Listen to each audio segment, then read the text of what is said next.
In 2012, Forbes declared Sarah Blakely the youngest self-made woman billionaire in the world. But way before that, she was a Disney World employee at Epcot Center, a comedian and then a saleswoman. So how did she go from struggling comedian and basic 9 to fiver to billionaire? This is Sarah's route to riches. Get ready to be inspired. In 1998, Sarah Blakely had a fashion emergency while getting ready for a party. She needed a smooth and seamless undergarment to wear under a white outfit, but traditional pantyhose just wouldn't cut it.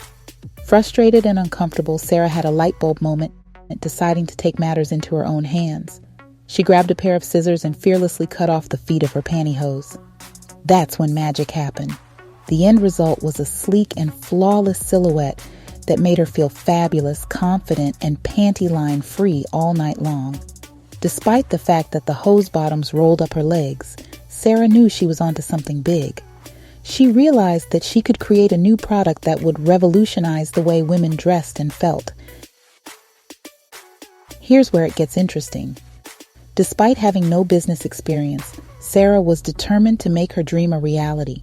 Armed with nothing but her sales experience and a fearless attitude, she took the world by storm. While working each day selling fax machines door to door, she found time to tirelessly pitch her product.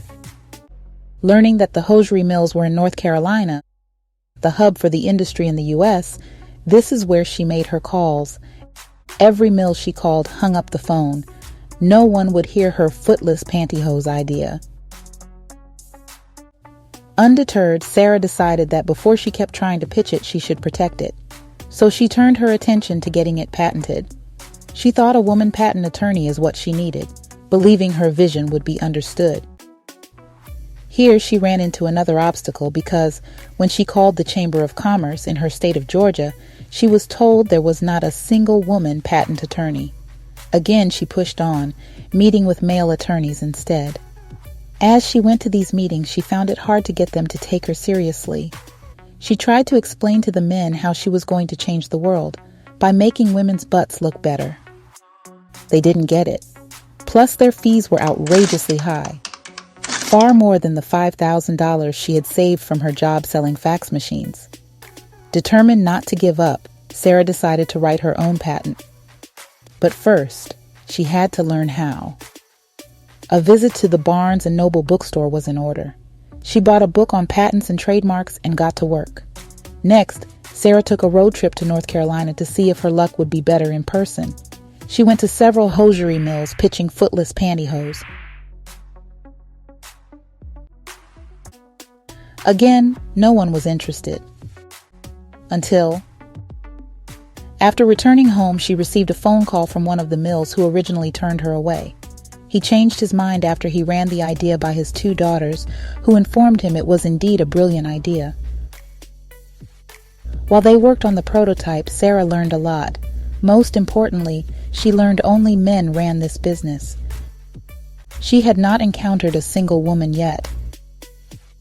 These men had been making pantyhose without any input from the women wearing them for years. They would take one size of a waistband and use it for all the different pantyhose sizes. It kept costs low for production, but at the discomfort of many. She was the first to tell them this was not working. Women are uncomfortable and we can't breathe. Her brand, Spanx, would instead test her prototypes on real women. Her mom, her grandmother, her friends. She would get feedback from many sizes of women to create the perfect fit. Sarah also knew she needed something special to make her product stand out from the rest. That's when she teamed up with her incredibly talented graphic design friend, who was fresh out of school. Together, they picked a daring, fiery red color to grab the attention of every woman out there. Sarah wanted her packaging to make her customers feel like they were unwrapping a personal gift.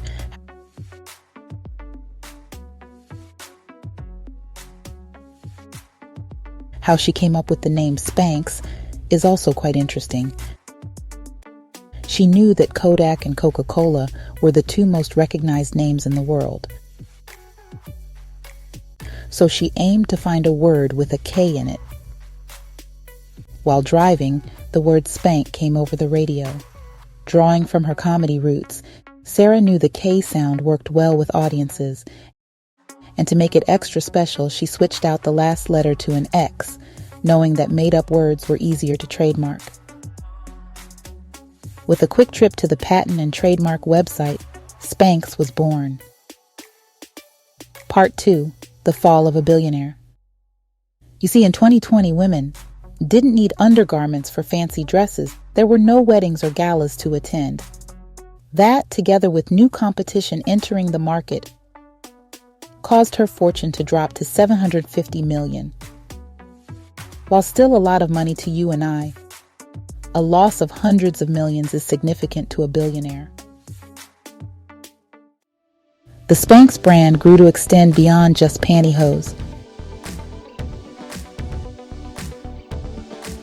In 2021, private equity group Blackstone bought a majority stake in Spanx, valuing the company at $1.2 billion. This deal catapulted Sarah back to billionaire status.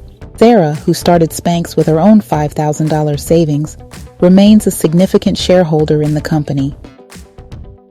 She also has a small stake in the Atlanta Hawks, along with millions of dollars in real estate. She is truly a self-made billionaire. If you enjoyed this video, please subscribe for more content like this.